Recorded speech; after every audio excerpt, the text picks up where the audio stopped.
আসসালামু আলাইকুম রহমতুল্লাহ। আজকে আমাদের আলোচনার বিষয় আল্লাহ তালার পরিচয়। আমরা আল্লাহ তালাকে জানব, যিনি আমাদের রব, আমাদের মালিক। এই বিশ্বজাহান, আসমান জমিন এবং এর মধ্যবর্তী যা কিছু আছে সব কিছুর যিনি মালিক, যিনি আমাদের সৃষ্টিকর্তা, যিনি আমাদের রিজিকদাতা, যিনি রহমানুর রহিম, গফুরুর রহিম। আজকে আমরা আমাদের মালিকের পরিচয় জানার চেষ্টা করব ইনশাআল্লাহ। বিশ্বজগতের সব কিছুর সৃষ্টিকর্তা ও মালিক হলেন আল্লাহ সুবহানাহু ওয়া তাআলা। আল্লাহ শব্দটি অন্যান্য ধর্ম বা জাতির মধ্যে প্রচলিত ভগবান, ঈশ্বর ও গড ইত্যাদি শব্দের প্রতিশব্দ নয়। আল্লাহ আল্লাহই। আল্লাহর কোনো বহু বচন নেই। আল্লাহ আরবিতেও আল্লাহ, ইংরাজিতেও আল্লাহ, হিন্দিতেও আল্লাহ, উর্দুতেও আল্লাহ, বাংলাতেও আল্লাহ। আল্লাহ আল্লাহই। তো গডের যেমন গডেস হয়, আল্লাহ আল্লাহ। আল্লাহর কে আর অন্য কোনো নামে ডাকা যাবে না। আমরা যেমন অনেক সময় বলি মুসলমানেরা ও মাই গড, না, গডের তো গডেস আছে। গডের সাথে আল্লাহর কম্পেয়ার হবে না, তুলনা হবে না। আল্লাহ আল্লাহ। আল্লাহর আরবি, হিন্দি, উর্দু, বাংলা সবই আল্লাহ।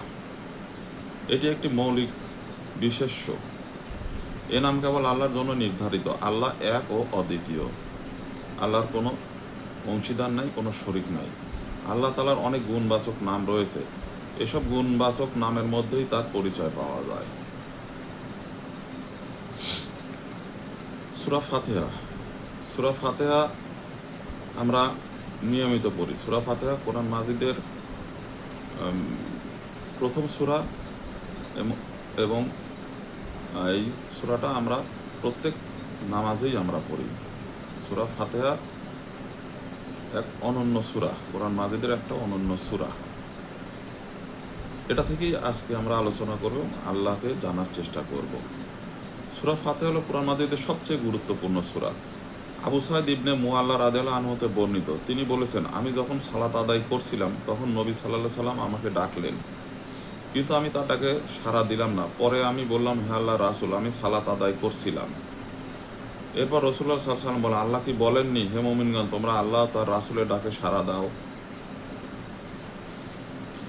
যখন তারা তোমাদেরকে আহ্বান করেন। সূরা আনফাল আয়াত নাম্বার 24। তারপর নবী সাল্লাল্লাহু আলাইহি সাল্লাম বললেন, আমি কি তোমাকে কোরআনের সর্বোত্তম সূরা শিক্ষা দেব না? অতঃপর তিনি বললেন, তা হচ্ছে সূরা ফাতিহা, যা বারবার পঠিত 7টি আয়াতের সমন্বয়ে গঠিত। এই সূরা এবং মহান কিতাব আল কুরআন আমাকে প্রদান করা হয়েছে। সহিহ বুখারী 5006 নম্বর হাদিস। সূরা ফাতিহার প্রথম 3টে আয়াতে আল্লাহ তাআলার গুণাবলীর বর্ণনা করা হয়েছে। তারপরের আয়াতে আল্লাহ তাআলার একত্ববাদের ঘোষণা দেওয়া হয়েছে এবং শেষ 3টে আয়াতে মুমিন বান্দার জন্য সবচেয়ে প্রয়োজনীয় বিষয় অর্থাৎ সিরাতে মুস্তাকিম বা সঠিক পথের সন্ধান পাওয়ার দোয়া শিক্ষা দেওয়া হয়েছে। আল্লাহ তাআলার প্রথম পরিচয় হচ্ছে তিনি সারা বিশ্বের রব। রব বলতে ওই সত্তাকে বোঝায় যিনি কোনো জিনিসকে তার মঙ্গলের দিকে দৃষ্টি রেখে পর্যায়ক্রমে উন্নতির সর্বোচ্চ শিখরে পৌঁছে দেন। গোটা বিশ্বে যা কিছু আছে সব কিছু রব হলেন তিনি সব কিছুর মালিক এবং সব কিছুর প্রতিপালক ও পরিচালনাকারী। তার মালিকানা ও পরিচালনায় অন্য কারো হাত নেই। এজন্য সকল প্রশংসা পাওয়ার যোগ্য একমাত্র তিনি। আল্লাহ হলেন রহমান ও রহিম, তথায় বড়ই মেহেরবান ও অশেষ দয়াময়। কোরআন মাজিদের অনেক আয়াতে আল্লাহ বলেছেন তিনি পরম দয়ালু, ক্ষমাশীল। আমরা আল্লাহর অসংখ্য নিয়ামতের মধ্যে ডুবে আছি। মহান আল্লাহ বলেন, তোমরা আমার নিয়ামত গণনা করতে শুরু করলে তা শেষ করতে পারবে না। সূরা নাহল আয়াত নাম্বার 18। যে সকল নিয়ামত একান্ত প্রয়োজনীয় তা তিনি এত ব্যাপক করে দিয়েছেন যে এর কোনো অভাব হয় না, যেমন সূর্যের আলো, পানি, বাতাস, আগুন ইত্যাদি। তিনি কারো কাছ থেকে এগুলোর কোনো বিনিময় গ্রহণ করেন না, কেবল নিজ দয়া অনুগ্রহে এসব দান করেছেন আমাদেরকেই। এই দুনিয়াতে তার রহমত এত ব্যাপক যে তিনি কাফির, মুশরিক ও জীবজন্তু সবাইকে রিজিক দেন এবং তাদের প্রয়োজনীয় সব কিছু সরবরাহ করেন। আল্লাহ যদি 1 ঘন্টা কিংবা আধা ঘন্টার জন্য এইগুলো বন্ধ করে দেন, তাহলে এই পৃথিবীর মানুষ এবং এই যত জীব জন্তু আছে এই পৃথিবীতে, তাদের কি পরিণতি হবে। কিন্তু আল্লাহ রহমানুর রহিম, আল্লাহ গফুর রহিম, এটা আল্লাহ করেন না। এটা আমাদের প্রতি আল্লাহ মেহেরবানি, অশেষ রহমত, অনেক মেহেরবানি। আল্লাহ তাআলা হলেন বিচার দিনের মালিক। এই দুনিয়াতে মানুষ যা কিছু করে তার সঠিক বিচার ও পরিপূর্ণ প্রতিদান পাওয়ার জন্য আমাদের সামনে একটি দিবসের আগমন ঘটবে, যার নাম হলো কিয়ামত দিবস। এটা আমরা সবাই জানি কম বেশি। আর সেদিনের বিচারক হবেন স্বয়ং আল্লাহ তাআলা। তিনি কারো প্রতি জুলুম করবেন না।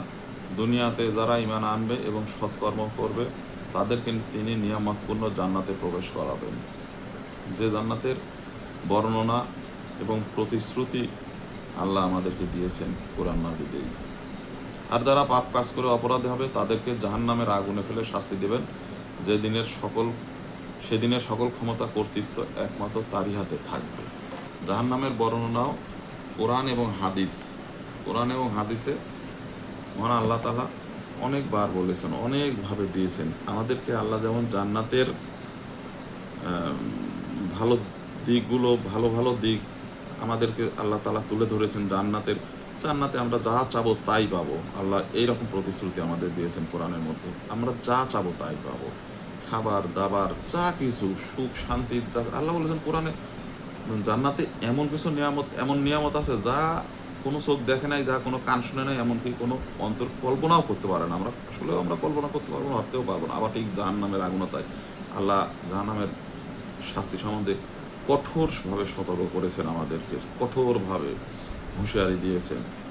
জাহান্নামের বর্ণনাও দিয়েছেন, জাহান্নামের আগুনের বর্ণনা দিয়েছেন, খাদ্যের বর্ণনা দিয়েছেন, রক্ত, পুজ, ফুটন্ত পানি, এইগুলো হবে জাহান্নামীদের আবাসস্থল।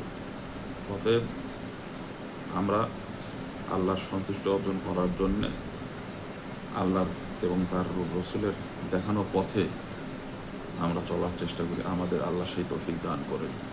আমিন।